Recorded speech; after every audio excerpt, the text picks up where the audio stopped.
All right, we are going live here. So we're going to stream today on 3 platforms. We're going to stream on the Facebook group Sales Revolution. We're also going to stream live on LinkedIn, and we're also going to stream on YouTube. And we are also going to stream on Instagram on my phone. So this is going to be fun. So we're going live right now here on IG on my phone. We're also going live here on my desktop on our Facebook group Sales Revolution, our LinkedIn account, and our YouTube account. So if you're tuning in and you're here on IG, I'm going to look this other way because I'm actually viewing my whole live stream on StreamYard, on LinkedIn, the Facebook group, our Facebook group, Sales Revolution, YouTube, our YouTube account. And I'm also going to talk to you a little bit over here on Facebook. All right.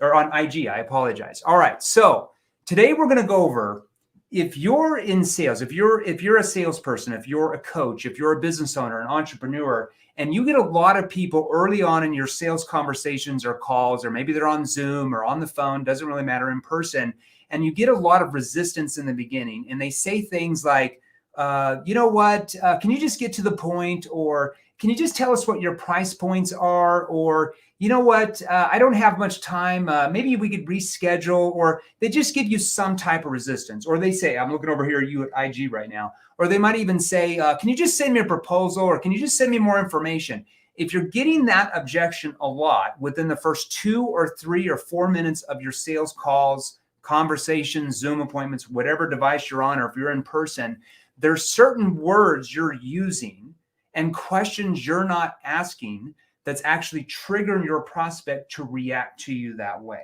Okay, so like I said, I'm going to come here for you guys on IG on my phone, and then for everybody here on LinkedIn and our Facebook group and YouTube here on my desktop. So I'm going to go back and forth. So you got to bear with me. Now, if you're brand new to any of our lives, especially on IG, because we really haven't done much on IG, but if you're brand new to the Facebook group Sales Revolution, or you haven't seen us on YouTube before, I am the founder and chairman of an organization called Seventh Level, and we help sales professionals exactly like you watching this. So we help salespeople, we help coaches, we help sales managers, business owners, entrepreneurs, and we help you transform the way you and your team sell by learning specific skilled questions and techniques that actually work with human behavior rather than work against it. Now, what does that actually mean? It's very important you understand the difference between techniques and questions that work with human behavior rather than against it. Now, we call those neuro-emotional persuasion questions with the right tonality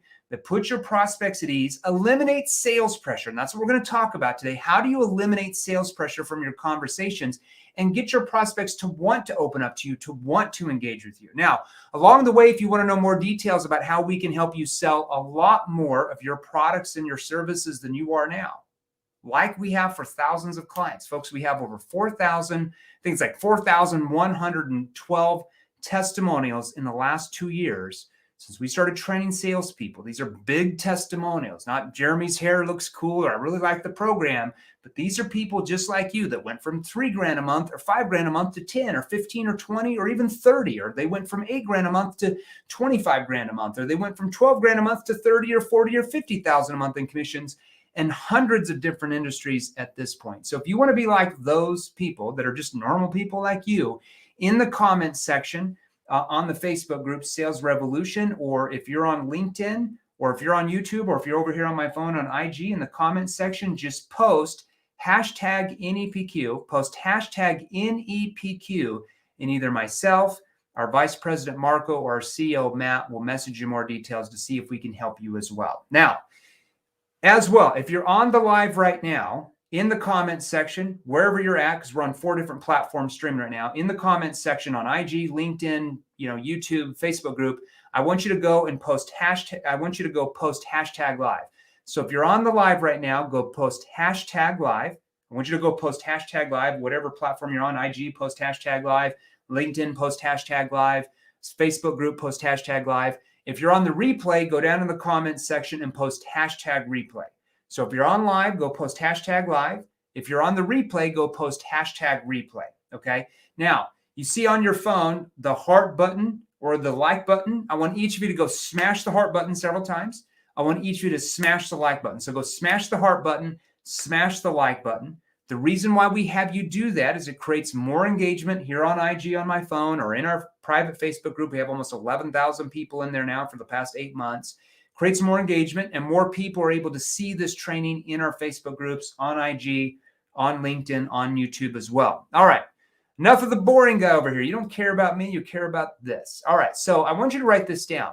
What questions do you need to ask to eliminate sales pressure from your conversations? This is extremely important if you actually want to become a top 1% salesperson in your company or industry. If you want to stay average, this isn't going to help you, because we don't want to teach you how to be average. Why would you work 40 or 50 hours a week and make less money than people who actually have the right skills that are making 2, 3, 4, 5 times more than you selling the same thing? So if you want to be a top 1, 2, 3% salesperson, this is going to help you. Now, what we're going to talk about is all about neutralizing the hidden sales pressure that's in your conversations that you're having with your prospects right now. Now, realize this is extremely important that you understand this. Within the first 7 to 12 seconds of every single sales call or any sales interaction you're on, doesn't matter if it's on the phone, if it's cold calling, if it's B2B, B2C, door-to-door, on Zoom, inbound leads, outbound leads, does not matter.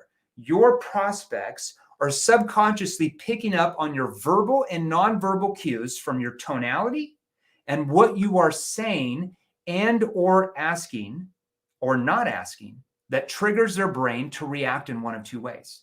This is very important you understand this. Now, number one, if you come across aggressive, if you come across needy and attached, which most salespeople do, they haven't been taught the right skills, and you don't know the right questions to ask, it actually triggers your prospect's brain to go into what we call fight or flight mode. And that's where they try to get rid of you fast. And they say things like, I'm too busy. Can you call me back later? We don't need it. We already have that. We don't have the money for that. Or I'm good. Or can you call me back in a week, a month, a year later? Does that ever happen to any of you? Okay. Now, number two, if you come across, and like I said, I'm streaming here on IG on my phone. We're streaming on my desktop on our Facebook group, LinkedIn, and YouTube. So I'm going to go back and forth between the two devices. Okay. I'm not crazy or anything looking the other way. Now, everybody says, like, why are you looking the other way? Now, if you come across, on the other hand, if you come across more neutral, if you come across calm, relaxed, and most importantly, detached, and you ask the right questions, which you can learn, it triggers your prospect's brain to become curious enough where they feel like they want to engage, that they want to open up to you, as you might have something that's very important to them, okay? So remember, your focus when you're talking to your prospects is not focused on making the sale. You should instead be focusing on what are their real problems and can I actually help this person and or company? And when you detach yourself from the expectations of making the sale, what does it do? It takes the pressure out of the sales conversation and it allows your prospects to feel comfortable enough to actually open up to you, to engage with you and tell you the truth about what's really going on in order for you to move forward with you being able to solve their problem. Now, do I mean that you should just sit around and BS about the weather? No, hell no. You have to know the right questions to ask at the right time, with the right tonality that helps them uncover what their real problems are, okay? So I want you to imagine for a second this, okay? When you're in sales mode, okay? So when your language, and you know what I'm talking about, when you go into sales mode, not like you're talking to a friend or a family member, but I know most of you go into sales mode is what we call it. You sound like a robot and your sales conversations are not trust-based, you'll immediately trigger sales pressure that leads to sales resistance, and the defensive wall from your prospects will come up very quickly. I want you to imagine this though. I want you to imagine what selling would be like if your prospects didn't feel that pressure from you right from the beginning and they just didn't throw out resistance because they never felt the pressure, okay? If you learned techniques and questions on how to disarm the prospect within the first 10 to 15 seconds of every sales call, how would selling be different for you than it is now? I want you to think about that for a second. Now, what I'm going to do here in the remaining 15 minutes is I'm going to give you a few examples on how to avoid, folks. I'm just giving you like a little nibble today. I'm giving you like a little hors d'oeuvre. If you're one of our clients and you're in our virtual training courses where you're going through hours and hours and hours of this, or you're in our live group coaching and all that, this is like 1% of the 1% that I'm showing you here right now. But I'm going to give you a little hors d'oeuvre to nibble on, all right? Now, I'm going to give you a few examples on how to avoid creating pressure for your prospects, because as you know, if they feel pressure from you from the beginning of that call or the meeting, what do they normally do? They typically will shut down quickly, and they won't open up to you when you ask them any of your questions that you've been taught how to ask, right? Now, remember, selling is not supposed to be adversarial. It's not you against the prospect trying to win them over and manipulate them so you get paid a commission, okay? You've got to get rid of the commission breath. It causes you to lose sales. People pick up that very quickly when you're trying to do that, all right? Selling is about collaboration, okay? It's collaborative. Top salespeople are collaborative, okay? It's helping the prospect find and solve problems that they didn't even know they had if you want to be the best at sales and make hundreds of thousands of dollars a year in commissions or more. So let me give you an example, one that I know a lot of you get quite regularly because you always send us in messages about this in our Facebook group. Now, if you're on IG and you're not a member of our Facebook group, our private Facebook group, where we do about 4 to 5 different trainings and Q&As live every week, in the comments section, just say hashtag NEPQ, and I'll have Valerie, or I have somebody on my team, even me, after I get off here, will message you the join link, and you can join our private Facebook group for free. So when I go live in here, I can actually look at you instead of looking at the side of you, all right? Because we go live maybe once a week on IG. We go live in our Facebook group 4 to 5 times a week. So a lot more training for you, okay? Now, how do you react when your prospect says early on in a conversation, well, John, this sounds really good, but why should we go with you? Like, we already have this type of service. Like, why should we go with you anyway? So does that ever happen to you in the first couple of minutes? You do a cold call, you call an outbound lead or something, and they just say, well, we already have that. Like, why should we go with you? Everybody get that? Okay, now, so let's say this. I'm going to give you an example, then I'm going to show you to do this. Prospect says, well, why should we go with your company? We already use XYZ vendor. Why should we go with you? Now, why are they asking that? It's because they're waiting for you to give your sales pitch, so they can pick you apart, throw out objections, and then try to get rid of you. Try to put you over in the corner with all these other pushy salespeople that call on them every day. You don't want to be like that. You don't want people to try to get rid of you. Now, what is the typical response of most salespeople selling anything when they get that type of question or objection? Let's say, for this example, because I was just working on a sales structure for this industry, let's say if you sold life insurance, for example. Like I said, I was just working on one of their scripts for a company we train that does billions of dollars a year. So most salespeople might say, well, I mean, John, why wouldn't you go with us? I mean, we've been rated the #1 company. We've got the best pricing. We have the best customer service. I mean, we're AAA rated with the Better Business Bureau. We have the best this, we have the best that, and on and on and on.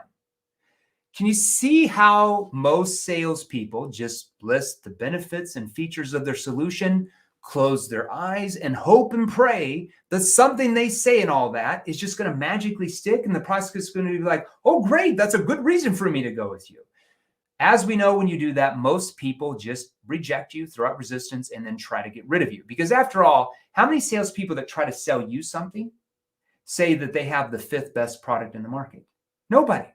Every salesperson says they have the best product, they have the best service. So when you say things like that, because prospects hear it all the time, it actually triggers more resistance because they know everybody says the same thing, okay? So you don't want to do that, all right? So instead of trying to tell them and persuade them why they should go with you, why wouldn't you want to find out why they even asked you that question in the first place? Like, what's behind the question? See, doesn't that make sense? So here's what a salesperson who uses NEPQ, or the new model of selling, would ask. And I want you to see the difference here compared to what most salespeople would, compared to what a salesperson that has learned advanced, skills from our company, from NEPQ. So the prospect says, well, why should we go with you? We already have a company that does that. You would say this, well, I'm not quite sure you should yet. So this is the first thing. Let me repeat that. Okay. Well, I'm not quite sure that you should yet. We'd probably have to understand a little bit more about what you're doing in XYZ area just to see if we could even help you. Because there's some companies, there's really not much we can do for them. For example, and then you're going to ask what's called a situation question to find out what their current situation is. Now, let me go back and repeat that a little bit of a different way, and I'm going to give you an industry-specific example. Let's say you sold insurance again. Like I said, I was just working on one of those scripts for that industry. So Jeremy, why should we go with you? We already with XYZ company. Why should we go with your company? Well, Alex, I'm not quite sure that you should yet. You know, we'd have to understand a little bit more about the coverage that you have with XYZ company, just to see if we can even help you in the first place, because you might not even need us after that. For example, and then you go right into your first situation question. So let me repeat that again. Well, I'm not quite sure that you should yet. You know, we'd have to know a little bit more about A, B, and C just to see if we could even help you in the first place. For example, and then you're going to ask your first situation question. Now, when the salesperson says that in a calm, relaxed tone, and your prospect sees that you're detached from making the sale, do you know what happens? They start to relax and they open up to you, because you've just said that you don't know enough about what they're doing to know if you could even help. Because at this point, if they say that to you in the first 2 or 3 minutes, you don't even know enough. You don't know what problems they have. You don't know where they're trying to go. You wouldn't even know if you could help them, right? Now, do you believe you can help them? Hell yeah. You know you can help every prospect, but you have to keep that to yourself. The moment you start to externally do that onto people and assume the sale is the moment, unless you're selling a $5 magazine subscription, that most people are going to put up resistance. So instead of you looking like just another salesperson in their mind who's trying to stuff their solution down their throat, they now start to view you as someone that they can trust, the authority, the expert. Because if you are already really successful, if you have tons of clients, if you're doing tons of business, you don't need them at all. But if you're desperate and you're just trying to make a sale, they pick up on that very quickly. Now, another note, when you say, well, Alex, I'm not quite sure that you should yet, you need to pause 2 seconds before you say the next line, okay? You don't want to say, well, I'm not quite sure that you should yet, Alex. I probably need you to know, but that's not going to work. Well, Alex, I'm not quite sure that you should yet. You know, we'd have to know a little bit more about what you're doing in X, Y, and Z just to see if we can even help you. Because there's some people, there's just not much we can do for them. For example, see, we're disarming the prospect. We're disarming the prospect. Their guard comes down. And when you disarm the prospect, do you think it's easier to sell to them than if they're guarded and have a wall of resistance the whole time? Of course, because they don't open up to you. All right. Now, let me give you another example of how to remove sales pressure from a conversation. We've got about 5-6 minutes here. Okay. Now, let me ask you this. What have you been trained to say when you complete a first call with a client and you're trying to set up another call, or you're trying to set up a meeting, maybe in person or on Zoom or whatever? Let's say that if in your industry, you do like a 2-call close, a 3-call close, hell, maybe even you're in a B2B complex selling environment. I came from that field as well, B2C and B2B, so I'm very familiar with both of them. And you're having multiple calls and multiple meetings before they close. More than likely, you've been trained to say something like this. This is what the average salesperson would say to try to set up a second appointment. Well, John, I'm so excited. You know, I know we're going to be the best option for you. We've helped so many clients in the past. I know we can do a great job for you. Now, when can we get together for a meeting so we can really wrap this up and get to work? Do you want to talk again Thursday afternoon at 1 or Friday at 10? The old option close, right? Well, the problem is that most prospects are used to that, and you're trying to push them on that. The problem is that you're assuming that they even want to have another conversation. I don't care if they even said they do want to. You never assume. You have to stay neutral. When you assume, especially if you're selling higher priced items, you become just another salesperson who's trying to sell them something in their mind. You sound like everybody else who calls on them every day. Therefore, there's nothing different about you in their viewpoint. They now commoditize you in their mind. And now you're going to compete on price. Because what's lost at that point? Trust. It's over at the first conversation. In other words, it's just over at hello. They can feel your intent is to only move them down your sales process so you can make a commission. And when they feel that, it's over. They throw out standard objections, they stall, they don't show up to the next appointment, and then you have to go in objection handling mode. You start to try to convince them, and then you try to persuade them with your facts and features, and you call them and email them, and it's an ugly pattern. It's like a vicious cycle. Why the hell would you want to go through all that work to make a little bit of sales and a little bit of money when you don't have to? With trust being at its lowest point in our society right now, if you break trust in the sale, it's over. You might as well just not call them back. You're going to lose a sale. Now, let me make myself clear. I don't mean that you shouldn't get the sale. If you know me before I started 7th level 2.5, 3 years ago, in my 16-year sales career in 4 completely different industries, I made multiple 7 figures a year as a W-2 or 1099 rep. I actually made a bit over 33 million in commissions in 16 years. That's a little bit over 2 million a year.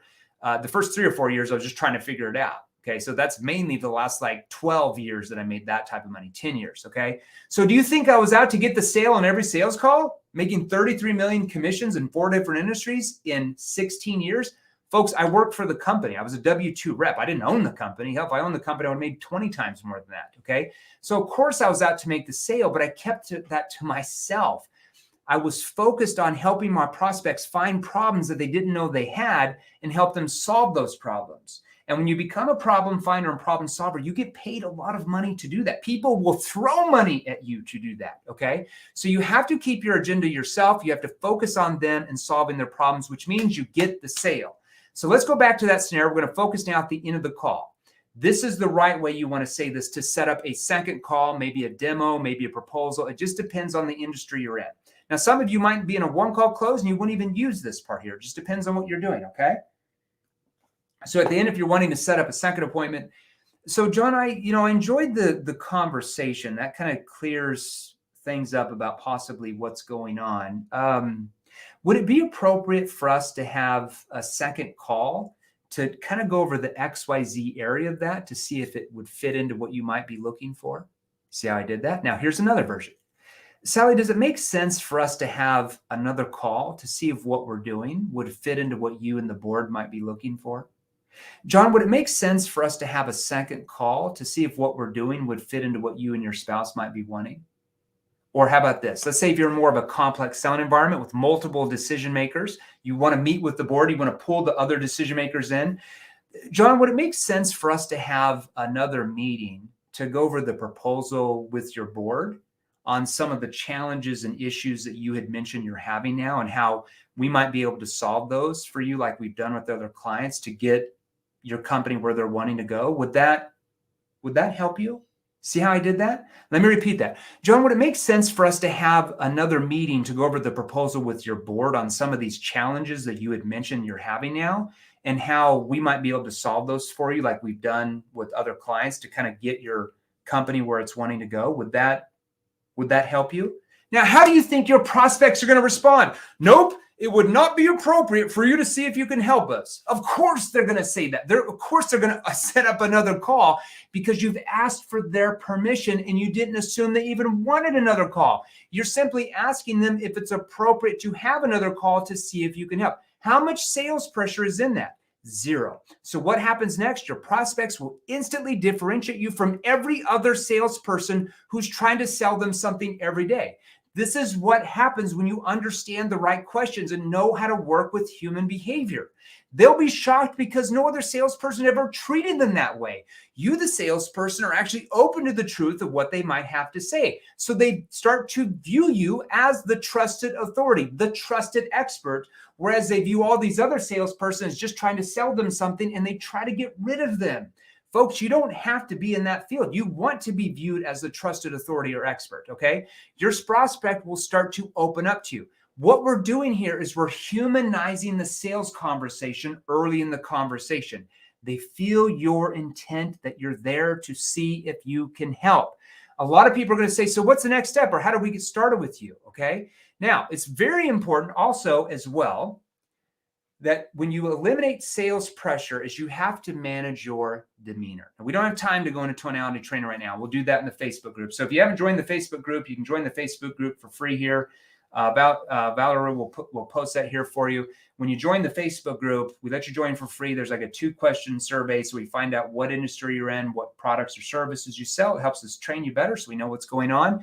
And then right when you join the Facebook group, we'll tag you later today. And then check your Facebook messages because we'll message you a free training on objection prevention. How do you prevent objections from even happening in your prospect's mind? It'll blow your mind. That's what everybody tells us anyway. So check your messages once you join the Facebook group. We'll send that over to you for free. Now, you have to, the important thing here is you have to have what I call collective confidence. You only get collective confidence because you know what the hell you're doing. You know what questions to ask. You know how to work with human behavior. You know where to go any point in that conversation because you've been trained how to do it.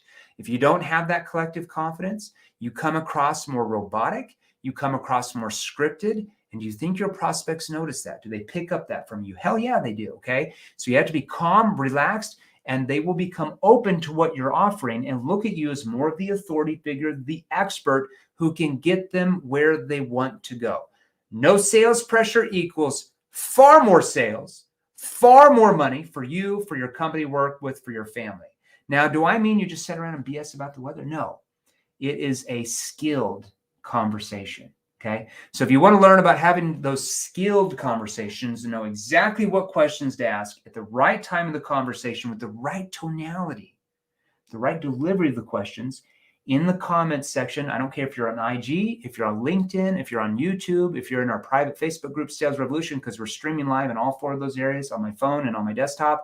In the comments section, post hashtag NEPQ, and either myself, our Vice President, Marco, or if you're lucky, our CEO, he's very busy, Matt, we'll message you more details to see if we can help you. Okay, hopefully that helped with you. Now, we'll be going live inside the Facebook group tomorrow. I will be interviewing one of our clients on Wednesdays at 3 p.m. Eastern. We always interview a client. We usually do 2 clients a week, sometimes only 1.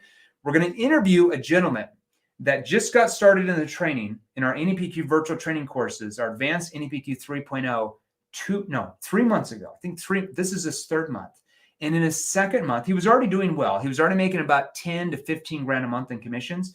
In his 2nd month, he went from like 15 grand a month in commissions with what he sold all the way up to like 50 grand a month in commissions. And I think in last month, he even went higher than that. So he's already more than tripled his income 3 months later. So tomorrow I'm going to go live in the Facebook group. I'm not going to go live on IG. So if you're on IG, you want to see that interview or hear that, make sure you join the Facebook group. We do that on Wednesdays. So we'll put a link in there. You can join for free. That'll be at 3 p.m. Eastern. Make sure you set your notifications on your Facebook. When we go live, you get notified. And we'll go live and I'm going to break down a sales process. I'm going to ask him some very pointed questions that we've taught him what to use with the sales structure. And he's going to open up and show you exactly what to do and what questions to ask. And you can take what he shows us and I'll bring it out for him and you can apply it to any industry, any product or service that you sell. We train hundreds of different industries at this point. Folks, thanks very much for being here on IG. Thanks very much for being on LinkedIn, on YouTube, and in our private Facebook group, Sales Revolution. Talk to you guys soon. I hope that helped you. I'll see you tomorrow inside of the Facebook group. Everybody, a good day. We will see you there.